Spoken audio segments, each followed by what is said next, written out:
Halo teman-teman semua, selamat datang kembali di channel BD Programming bersama saya Alvin Fau sebagai instruktur pada video kali ini. Pada kesempatan kali ini kita akan belajar kembali mengenai pemrograman di dalam Java dan aplikasi nanti yang akan kita gunakan di sini yaitu dengan menggunakan NetBeans. Pada kesempatan kali ini, materi yang akan saya sampaikan atau yang akan saya jelaskan yaitu mengenai flow control. Nah, ada beberapa tujuan yang perlu kita ketahui kenapa kita harus belajar tentang flow control. Karena nanti di dalam flow control ini kita akan belajar tentang if, switch, perulangan dan lain sebagainya. Ada banyak materi yang perlu kita bahas di sini.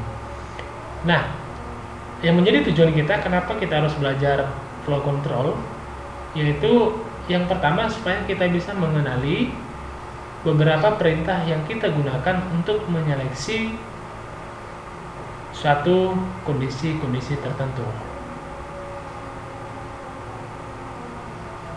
Kemudian yang kedua, supaya kita mampu dan bisa menggunakan berbagai conditional statement atau kondisi dari suatu pernyataan. Ya. Nah, jadi ini merupakan tujuan daripada kita kenapa kita harus belajar flow control ini. Nah, di dalam dasar teoritisnya ada beberapa bagian yang akan kita pelajarin atau dipecah di dalam beberapa bagian. Yang pertama ada nanti yaitu percabangan, kemudian ada perulangan, dan yang ketiga ada branching statement, gitu ya. Nah, jadi ini yang akan kita bahas ketiga materi ini tadi.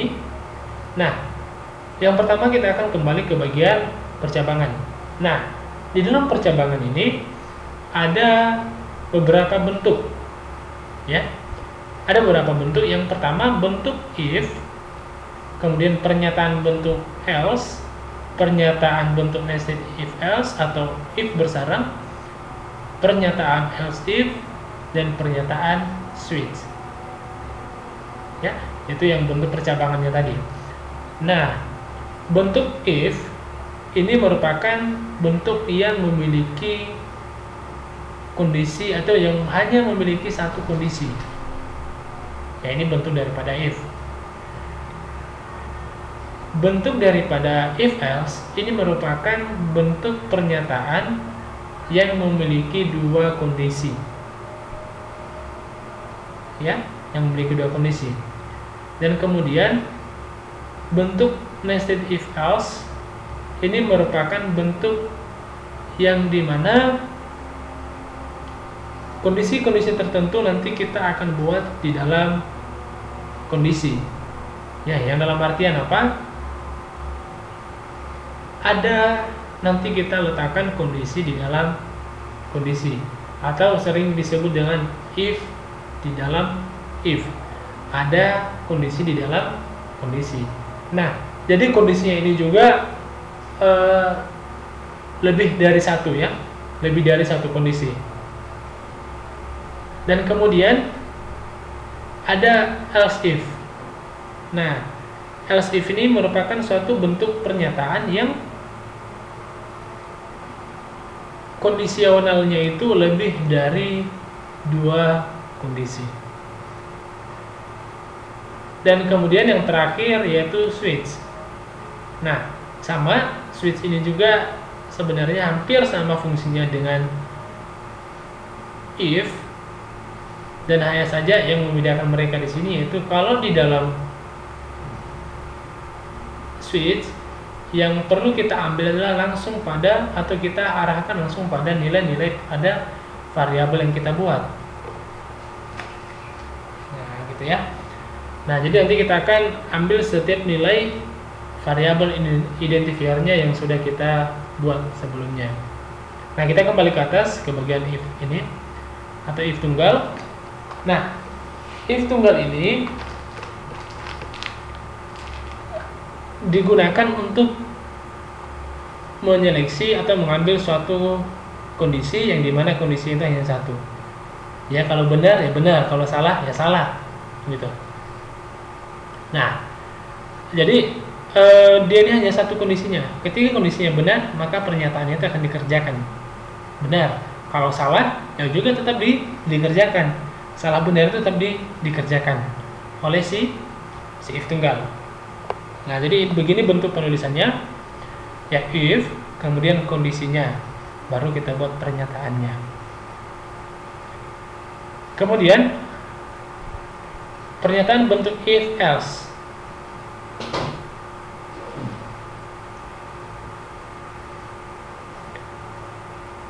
Kemudian pernyataan bentuk daripada if else. Nah, if else ini memiliki dua kondisi ya. Ada kondisi yang benar dan ada kondisi yang salah. Atau ada kondisi pertama dan ada kondisi yang kedua. Nah,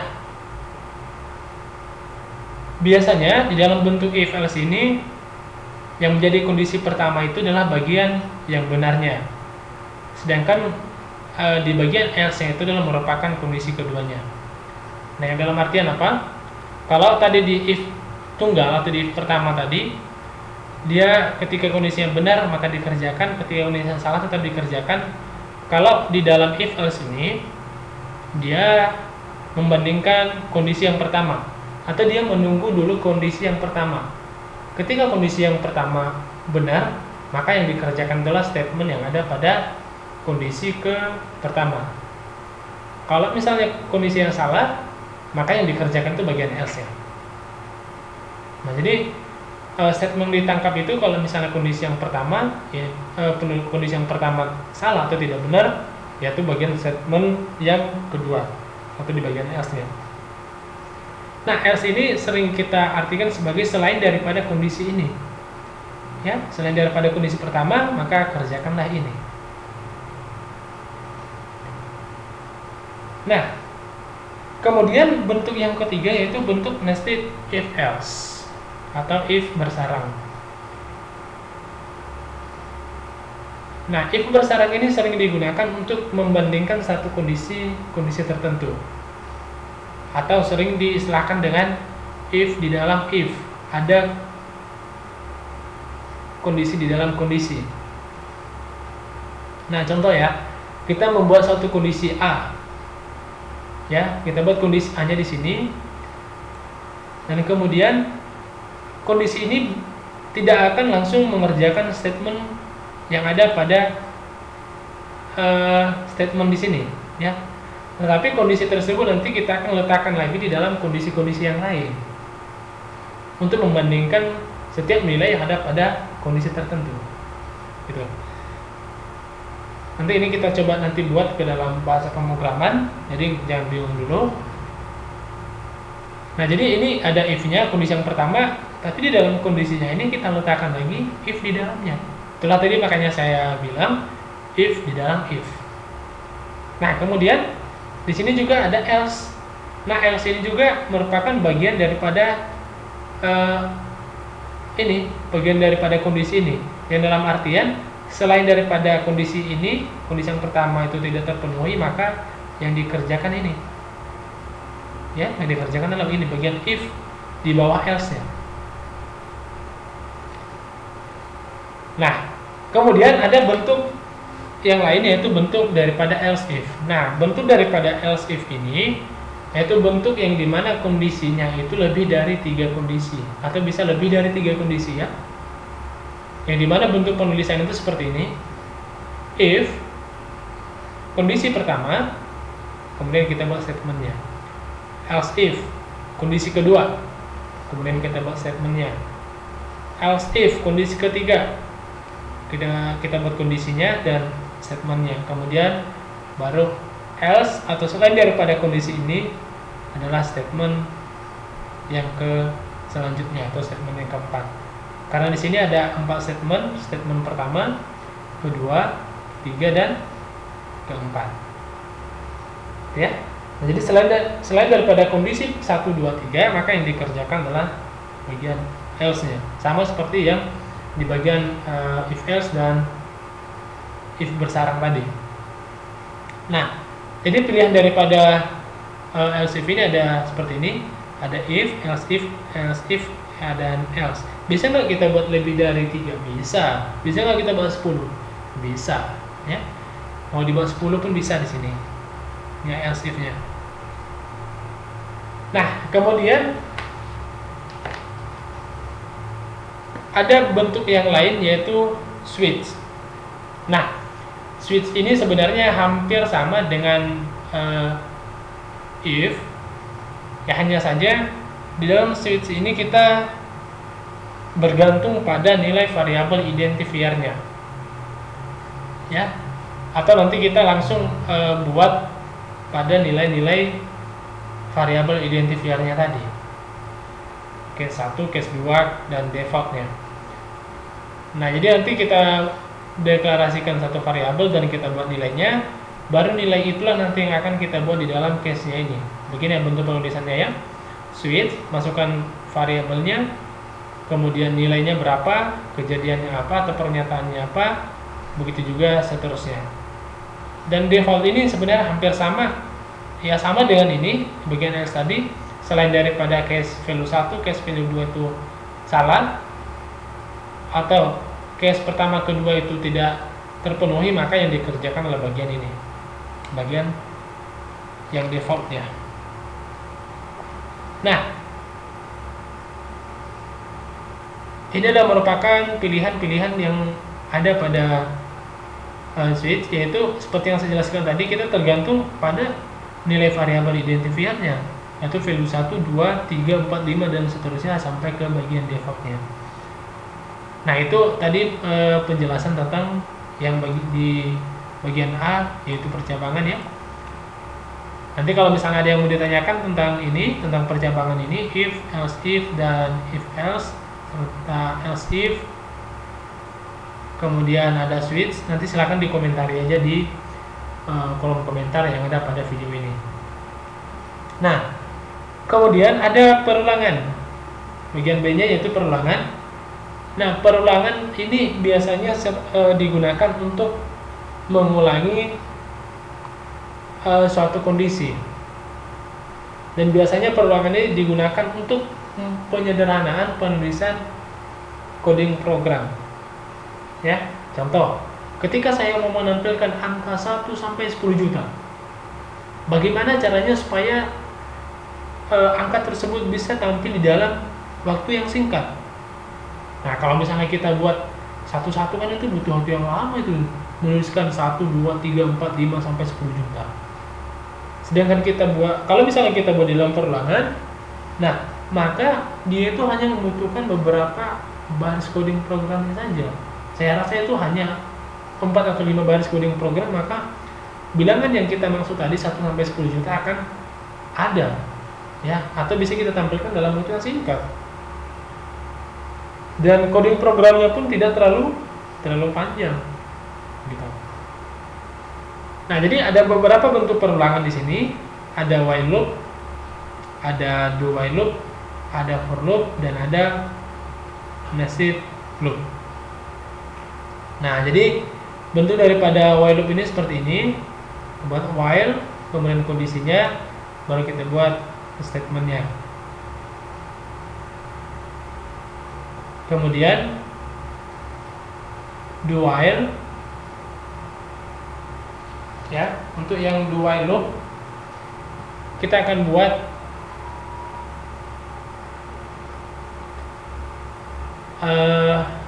mulai dari penulisan itu dari do baru while.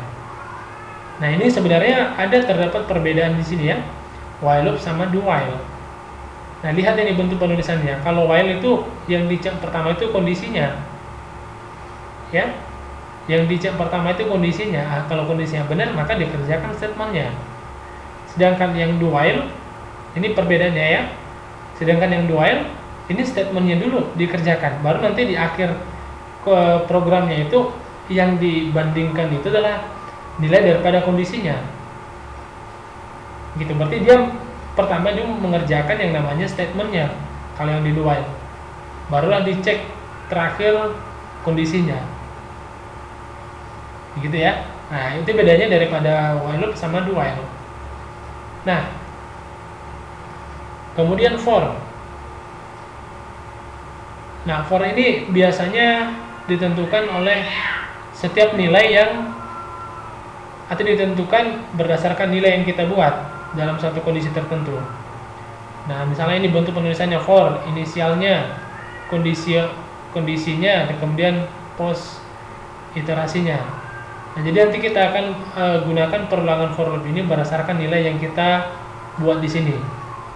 Barulah nanti terjadi statementnya. Oke ya, itu untuk yang for loop. Dan kemudian ada nested loop. Ini biasanya terjadi ketika terdapat loop di dalam loop. Ya, berarti ada perulangan dalam perulangan. Dengan demikian, kita baca keterangannya dulu. Jumlah perulangan yang terjadi lebih banyak, yaitu perkalian antara loop yang di dalam dengan loop yang di luar. Nah, jadi dalam artian apa? Nested loop ini biasanya ada kejadian atau ada yang terjadi ketika, atau kejadian terjadi ketika terdapat loop di dalam loop.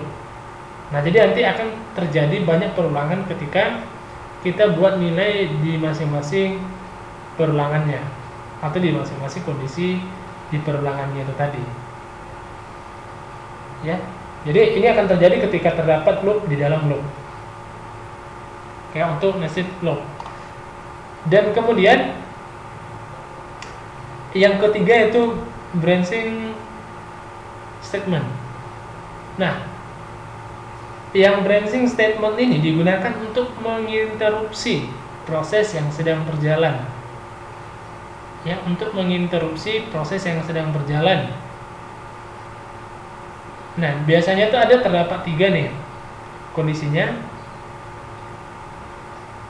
Ini break, ada continue dan ada return. Nah, break ini digunakan untuk percabangan dan perulangan.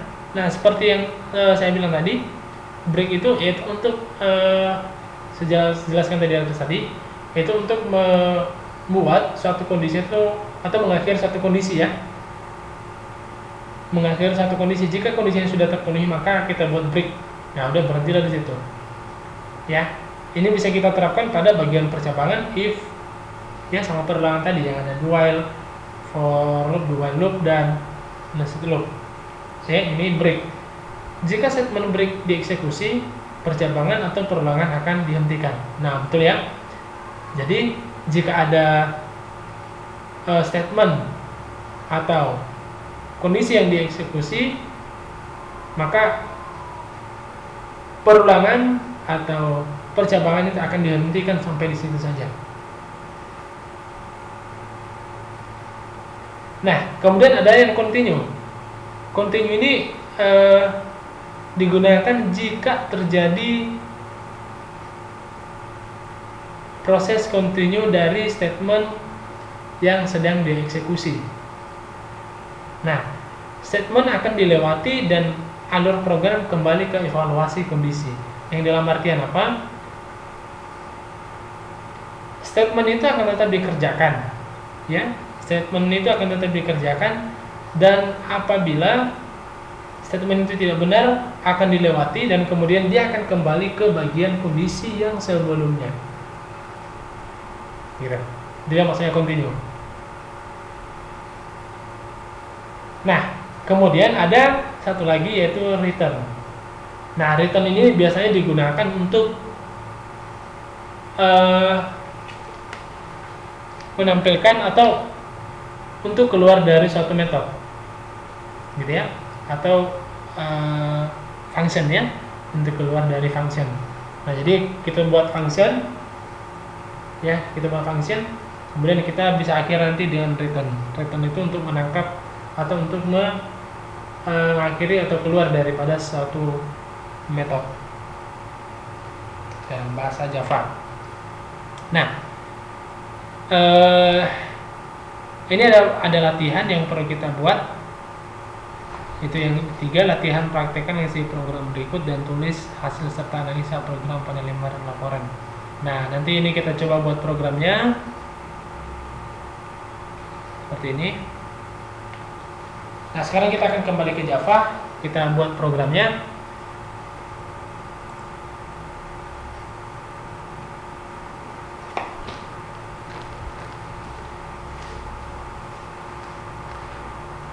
Oke, silahkan dijalankan Java-nya dan kita buat programnya. Silahkan diperhatikan langkah-langkah berikut.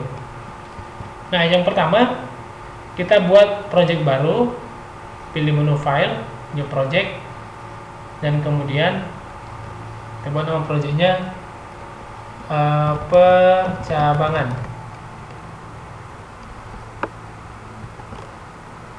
percabangan. Kemudian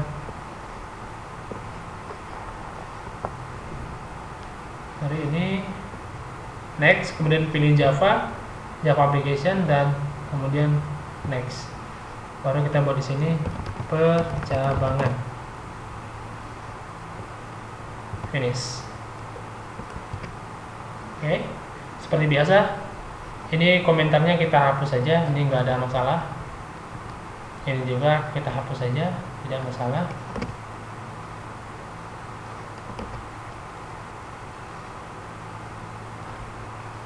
Nah, di sini nanti kita letakkan coding programnya.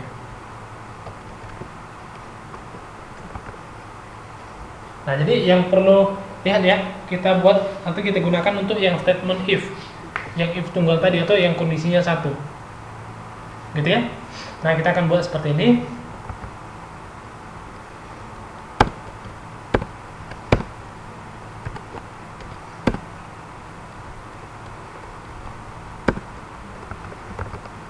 Nah, kita deklarasikan suatu variabel dengan tipe data integer. Kita buat seperti ini ya, integer nilai sama dengan 70. Nah, berarti kita membuat sebuah nilai. Ini maksudnya kita membuat sebuah nilai, variabel nilai dengan nilai itu 70, value-nya itu 70, dan tipe datanya itu integer. Nah, kemudian kita buat if-nya. Berarti if nilai, ya lihat ya, bentuk penulisan tadi, if, kemudian kita buat kondisi itu di dalam kurung. Gitu. Di dalam kurung. Kita buat kondisinya, if, buka kurung, nilai lebih besar sama dengan 60, buka kurung perawal. Ya, berarti yang perlu kita bandingkan itu nilainya. Nah, baru kita buat sistem dot out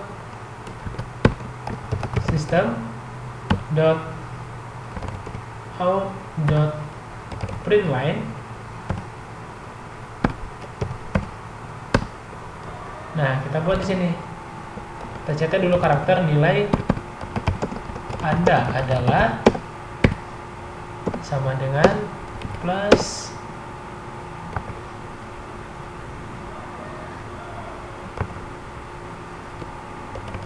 nilai plus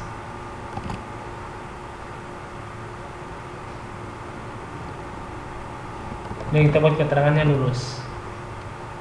Oke. Nah, jadi lihat, ini cuma satu kondisi. Yang berarti kalau misalnya ini kondisi adalah nilai lebih besar daripada 60. Nah, jadi kalau misalnya dia 61, 62, 63 sampai 100, ya tetap dia dinyatakan lulus nanti. Gitu ya. Dia tetap dinyatakan lulus. Berarti ini memang kondisinya benar. Gitu. Nah, jadi kita coba lihat hasilnya. Kita save dulu. Kita lihat hasilnya di sini.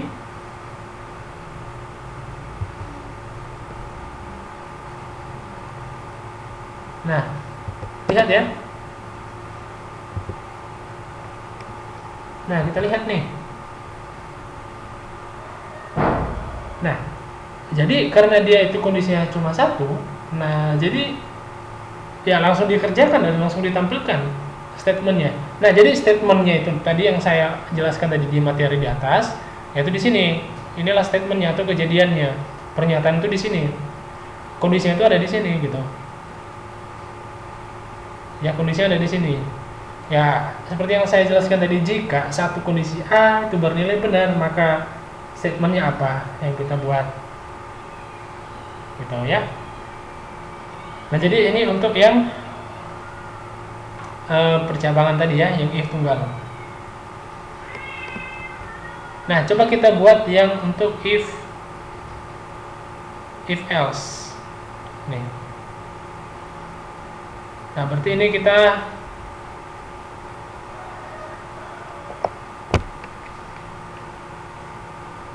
buat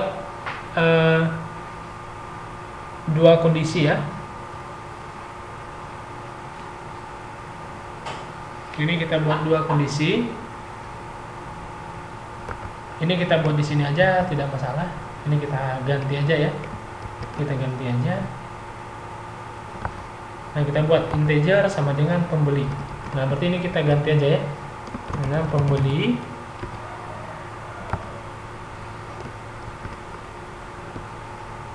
Dan 100, nilainya itu 110. Kita sesuaikan aja. Dan ini kita hapus aja dulu karena kita sesuaikan dengan contoh yang di sini. Kemudian sistem dot out dot print line jumlah pembeli sama dengan ditambah jumlah pembeli. Nah, kita buat di sini ya. Jumlah pembeli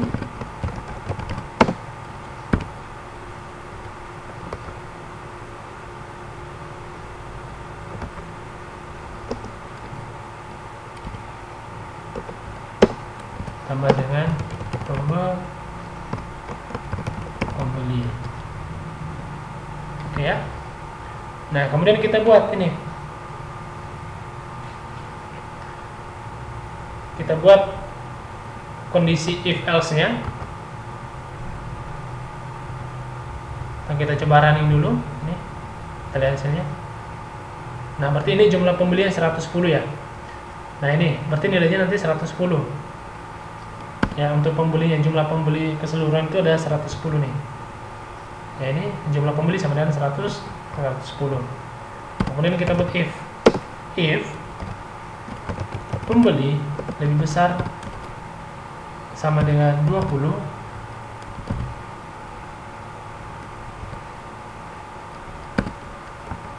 ya, kita buat kondisinya, atau lebih besar daripada 100 aja lah. Buat 100, kita buat 100, maka kita cetak, kita buat statementnya system.out.println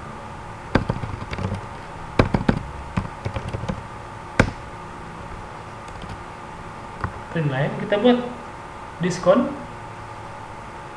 sama dengan 20%.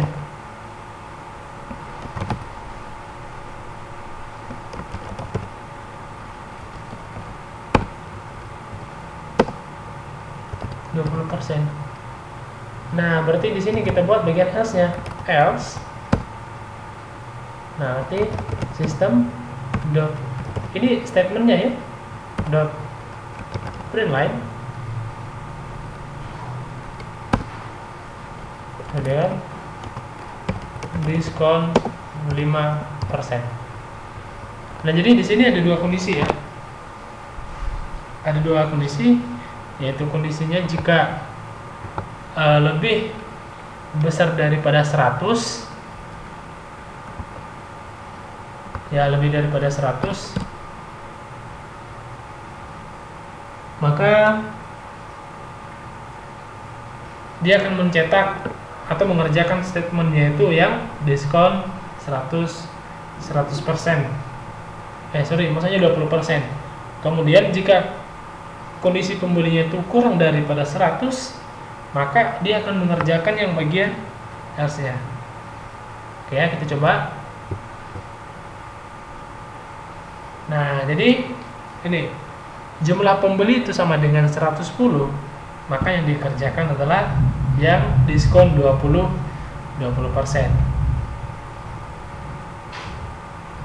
Ya, diskon 20%. Cobalah misalnya kita buat kurang dari 100.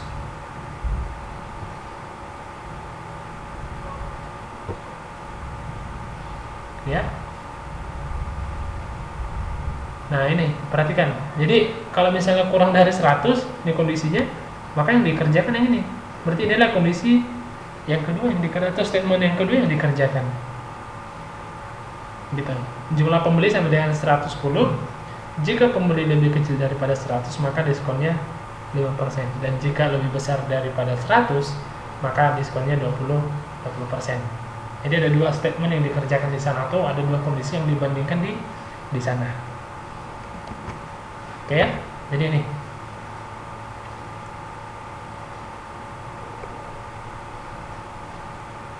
Nah, kemudian kita buat yang if else ini satu lagi.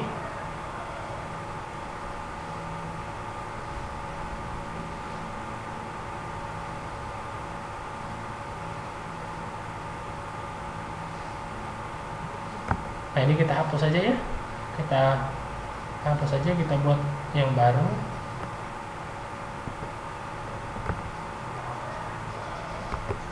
Kita buat if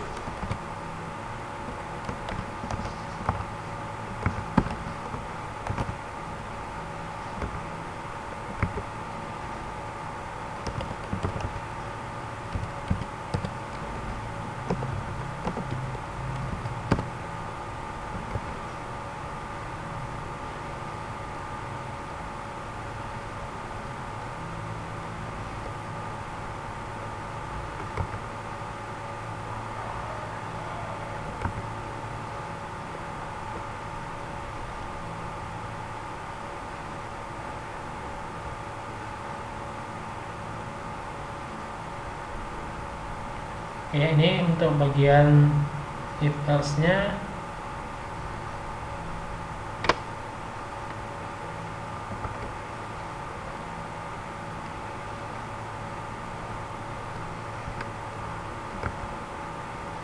Saya rasa ini sama aja ya. Ini if else ini sama aja dengan yang sini. Ya, ini sama aja. Yang kita buat di sini adalah yang ini. Ya, yang statement else if-nya aja. Itu sama aja. Kemudian kita buat ini if, kita buat variabel nilai n mahasiswa, integer n mahasiswa, maksudnya nilai mahasiswa sama dengan 75. Kemudian kita cetak terlebih dahulu system.out.println. Println ini gunanya untuk mencetak ya, mencetak karakter. Nilai mahasiswa adalah sama dengan plus n mahasiswa. Oke. Nah, kemudian kita buat kondisinya. If nilai lebih besar daripada 80, if nilai n mahasiswa lebih besar sama dengan 80, maka kondisinya apa statementnya? System out println. Nah, kita cetak di sini keterangannya apa. Buat keterangannya predikat A, nilai Anda, predikat A. Oke.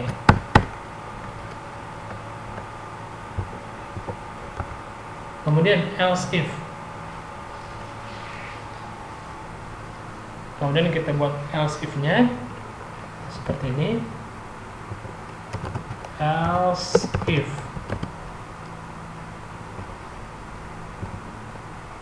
else if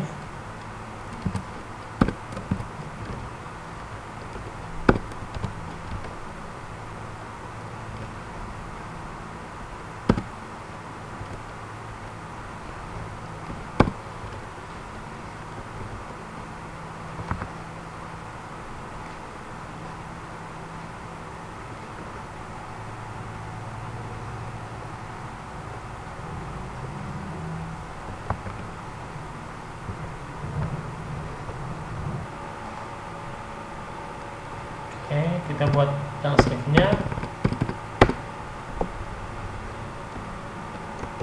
and mahasiswa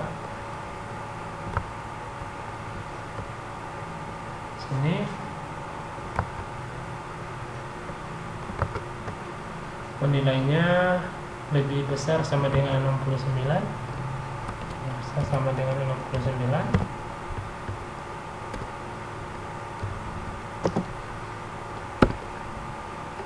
Maka kita copy aja di atas, mari buat aja di sini, ya.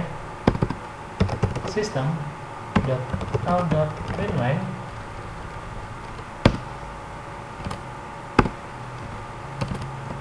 predikat B. Nah, kita buat lagi di else if nilainya 56. Else if kurung and mahasiswa sama dengan lebih besar sama dengan 65, maka system.out.println predikat C, ya. Kemudian lebih besar sama dengan 40. Else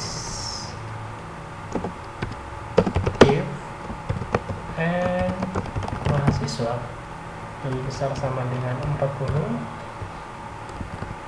maka system.out.println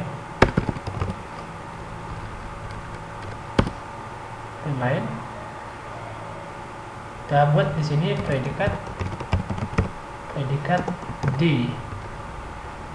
Lagi nilainya T else ya di sini ya. T else di sistem dot println dot out dot println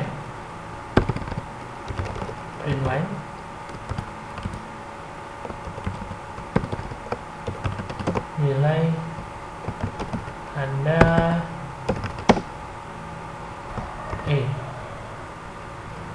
ya. Nah, Anda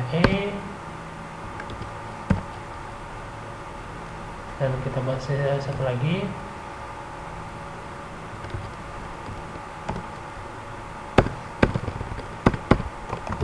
system.out.println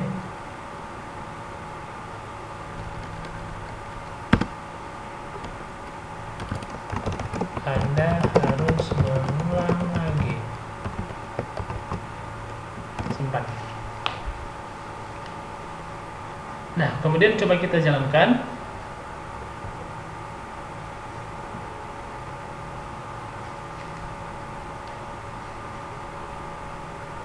Nah, lihat ya. Kenapa dia bisa langsung dapat di sini nilai B? Karena tadi kita buat di sini. Di kondisi ini tadi, jika nilainya itu terletak di dalam atau lebih besar daripada 60, maka di sini nilainya A. Nah, kemudian nilai B itu di mana? Yaitu di 69 sampai ke 79. Nah, berarti 79 itu masih belum atau masih di ruang lingkup predikat B. Ya. Nah, ini 75 nilainya kan? Nah, 75 kan masih di rank sini. Di statement yang predikat B. Makanya di sini muncul yang B. Nah, ini coba kita ganti ke 80. Kita jalankan. Nah, ini langsung A. Gitu ya. Nah, jadi seperti itu ya. Nah, jadi nanti dia akan tergantung di sini. Nah, kalau misalnya kita ganti nilainya 9 misalnya. 9. Nah, ini nilai E Anda harus mengulang lagi. Nah, gitu. Berarti ini yang dikerjakan bagian atasnya. Karena kenapa? Karena nilai yang kita masukkan di sini tidak ada di range yang kondisi pertama, kedua, ini di kondisi pertama, kedua, ketiga, dan keempat. Ini kan 9 ini kan berada di sini. Berarti selain daripada kondisi di sana, maka nilainya E, ini yang dikerjakan. Oke, bisa dipahami ya untuk penggunaan if-nya. Oke, selanjutnya kita akan masuk ke materi yang perulangan atau looping di bagian while loop. Oke, kita akan buat seperti ini. Yang pertama kita buat project baru. Kita buat project baru di Java, kemudian next, dan kita buat ini perulangan, dan kita ini buat aja kapital perulangan. Nah, ini sama seperti yang tadi, kita hapus saja. Kita hapus ini, hapus, dan di sini hapus. Nah, untuk membuat perulangan ini biasanya seperti yang saya jelaskan tadi, kita mau menampilkan antara bilangan 1 sampai 1 juta misalnya. Bagaimana caranya? Nah, kita buat seperti ini. Kita deklarasikan dulu sebuah variabel yaitu nilai I sama dengan 1. Ya. Kemudian kita buat while I lebih kecil ya, seperti yang di materi kita tadi. Kan di sana kondisinya seperti ini ya. Berarti while kita buat kondisinya. Oke. I lebih besar sama dengan, misalnya kita mau cetak berapa banyak. Misalnya kita buat 5. Seperti ini ya.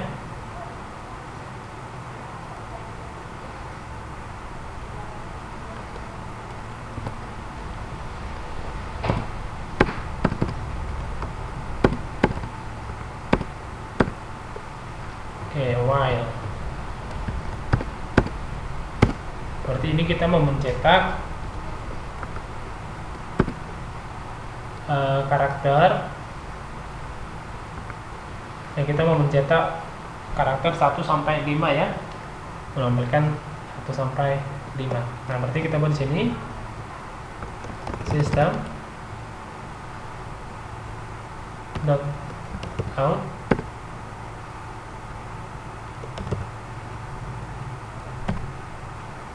dot print line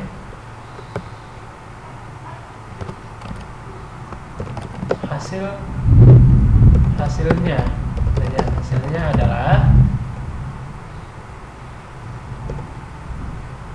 saja sama dengan koma baru I plus increment, ya, increment. Nah, kita simpan. Nah, jadi nanti dia akan mengecek ini nilainya awalnya itu 1, kondisinya di sini. Apakah I sama lebih kecil atau sama dengan 5? Benar, kondisinya benar, maka ini yang dikerjakan. Nah, jadi nanti proses pengerjaan itu seperti ini ya. Nilai I dia akan bandingkan dulu. Ya, I itu lebih kecil dari 5 enggak? Benar. Nah, kemudian sama dengan ini fungsinya di sini itu untuk akhir daripada jenis perulangannya. Jadi dalam artian apa? Kalau misalnya nanti jumlah perulangannya itu sudah memenuhi sampai 5, maka proses perulangannya akan berhenti sampai di situ. Nah, kemudian ini yang I++ nya ini yaitu untuk menampilkan hasilnya. Nah, jadi yang pertama, bagaimana nanti proses terjadinya perulangan itu? Kenapa nanti bisa tampil 1 sampai 5? Karena nilai I ini pertama kan 1. Ya, nilainya 1. Kemudian nanti plus itu kan gunanya untuk menambah ya. berarti tambah 1 jadi 2, makanya muncul bilangan 2. Nah, jadi dari perulangan kedua ditambah 1 lagi kan jadi 3. Nah, jadi dari perulangan 3 ditambah 1 lagi nah jadi 4. Jadi dari perulangan keempat ditambah 1 lagi makanya sampai 5. Jadi nanti nilainya sudah sama, maka perulangan akan berhenti. Kita coba ya kan kita jalankan.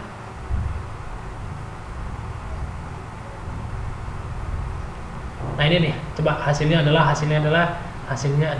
sukses.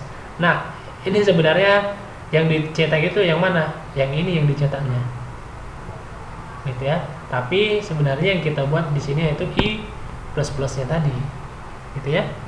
Membuat i plus plus. Nah, jadi ini kita hapus. Coba kita simpan dan kita jalankan lagi. Nah, lihat nih. 1, 2, 3, 4, 5 gitu ya. Nah, jadi dia tetap mencetak angka 1 sampai 5 gitu. Nah, jadi prosesnya itu seperti ini ya. Nah, jadi 1 yang dicetak itu yang pertama yang ini. Nilai 1 yang kita deklarasikan tadi, yang kemudian ditampilkanlah di sini 1. Kemudian kenapa bisa muncul 2? Kan tetap dicetak 1, gitu ya, 1. Nah, jadi tadi dijalankan 1 perulangan keduanya baru ditambah nilai i-nya lagi 1. Dan itu akan terus dilakukan sampai kondisinya itu terpenuhi atau batas akhir ini terpenuhi. Ya, untuk perulangan yang while. Nah, jadi di dalam while ini yang dicek itu pertama adalah yang ini. Nah, ini yang dicek pertama. Ya, ini yang dicek pertama. Berbeda dengan yang do while. Kalau yang do while berbeda ya. Ini beda. Kalau yang do while dia seperti ini. Do kemudian while-nya di sini. Gitu.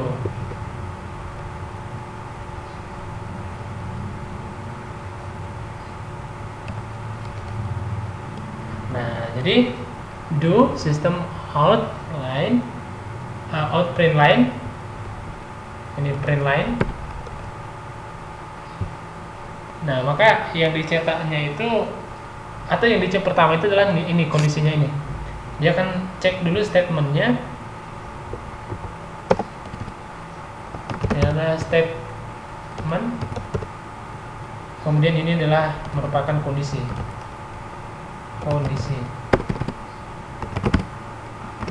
Gitu ya, adalah kondisi. Nah, coba kita jalankan. Nah, lihat ya, hasilnya kan tetap sama ya, 1, 2, 3, 4, 5. Nah, jadi itu yang dicek pertama. Kalau misalnya kondisinya terbenar, ya maka dia akan tampilkan ini statementnya. Jadi kalau kondisinya salah, ya nggak bisa gitu. Coba ya kita ganti ya, misalnya lebih besar, berarti 1 lebih besar daripada 6. Kita simpan, teman. Tetap yang dicetak 1 gitu, yang dicetaknya 1 karena kondisinya salah. Jadi kalau misalnya kita buat sama dengan 5 F6 salah, ya error malah. Sorry, ini error. Jadi kita buat seperti ini, lebih change. Nah, maka muncullah dia seperti ini, 1, 2, 3, 4 sampai 5. Itu yang ini 2 itu.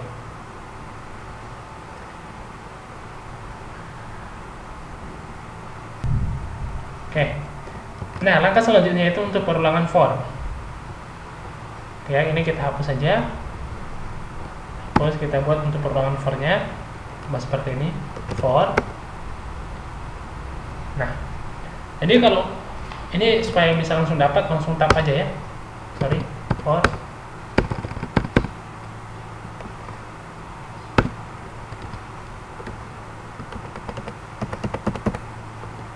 Ini for, langsung tap. Nah, jadi ini for ini kita tentukan berdasarkan nilainya. Ya, sama, sebenarnya sama seperti yang tadi.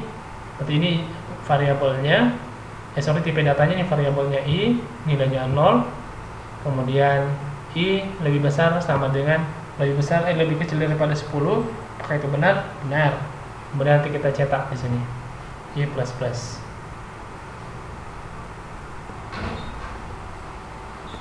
Nah, jadi ini adalah nilai awalnya dan ini adalah nilai akhir. Nah, jadi nanti perulangan itu akan terjadi, akan berakhir pada 10. Ya, sama seperti yang tadi kita buat aja seperti ini, system.out.println, masukkan I-nya. Ya, jadi seperti ini bentuk penulisan for-nya, dan kemudian kita simpan, kita coba jalankan, kita lihat hasilnya apakah tampil. Nah, seperti ini ya hasilnya. Nah, ini ada 0, 1, 2, 3, 4, 5 sampai 9. Kenapa sampai 9? Karena kita mulai tadi dari 0 gitu ya. Karena nilai 0 itu tadi hitungnya juga 1 gitu. 1, 2, 3, 4, 5 sampai 10 kali perulangan. Nah, kita lihat ini berapa kali ini sebenarnya di sini. Kita hitung ya. 1, 2, 3, 4, 5, 6, 7, 8, 9, 10. Nah, karena jumlah perulangan itu sudah sampai 10, maka proses perulangannya berhenti. Gitu ya. Coba kita buat bagaimana seperti yang saya bilang tadi. Kalau misalnya kita buat sampai 1000. Bisa nggak? Bisa. Coba F6. Nah, lihat nih, kan dalam waktu singkat ada semua nih ya, kita nggak perlu butuh waktu yang lama untuk membuat seperti ini. Nah, jadi salah satu fungsi utama daripada perulangan itu untuk mempersingkat penulisan coding program. Kalau misalnya saya mau buat 10.000, 1 juta, oke, saya buat 10 juta misalnya. Jadi saya mulai dari 1, 4, saya jalankan. Lihat. Nah, masih terus berjalan ini. Dia akan mengakhiri perulangan itu sampai 10 juta. Gitu. Dia akan tetap terus jalan perulangannya. Jalan terus. Itu masih sampai 2 juta, 3 juta. Gitu ya. Kita lihat dulu sampai di mana perulangan ini, baru 4 juta. Kita lihat ya sampai 10 juta ya.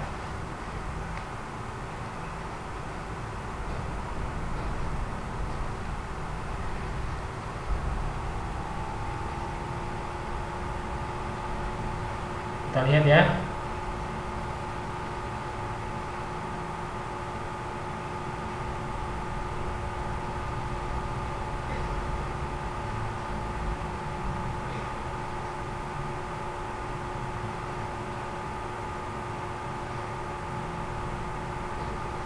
Nah, jadi lihat ini sampai ke 999 ya, 9.999.000 gitu.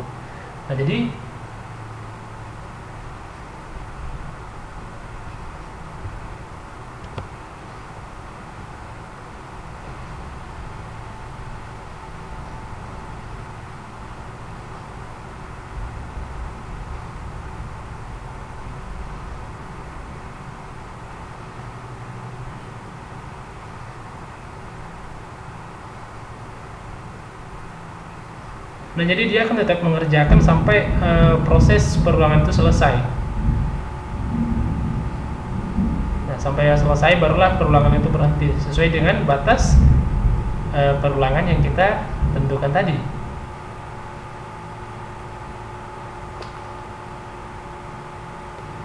Oke, kita coba tunggu sekali lagi. Kita buat. Jadi akan sampai nanti 99.000 ya. 9 juta 9.999.000. Nah, tadi kan nilai akhirnya itu saya buat 10 juta nih. Nah, oke, nah ini sudah selesai ya. Build sukses, total time 1 menit. Nah, rupanya waktu yang dibutuhkan untuk membuat itu 1 menit gitu. Tapi coba bayangkan kalau misalnya kita mau menuliskan angka 1 sampai 10 juta misalnya. Nah, pasti kita akan butuh waktu yang lama. Dibanding ini hanya 1 menit aja. Nah, kita Oke, baik, saya rasa untuk materi hari ini tentang perulangan sudah selesai. Ya, kita akhir sampai di sini aja. Semoga materi hari ini dapat bermanfaat buat teman-teman semua. Dan sekali lagi, kalau misalnya ada kesalahan dalam penyampaian materi atau ada penjelasan yang kurang dipahami, silahkan ditanya di kolom komentar yang ada pada video ini. Oke, itu aja yang perlu saya sampaikan tentang materi ini. Saya akhiri materi ini dan semoga materi ini bermanfaat untuk kita semua. Dan jangan lupa dibantu like, share, dan subscribe channel ini supaya channel ini tetap saya kembangkan dan channel ini menjadi gudang pengetahuan di dalam dunia pemrograman. Oke, demikian aja yang bisa saya sampaikan. Salam sukses untuk kita semua.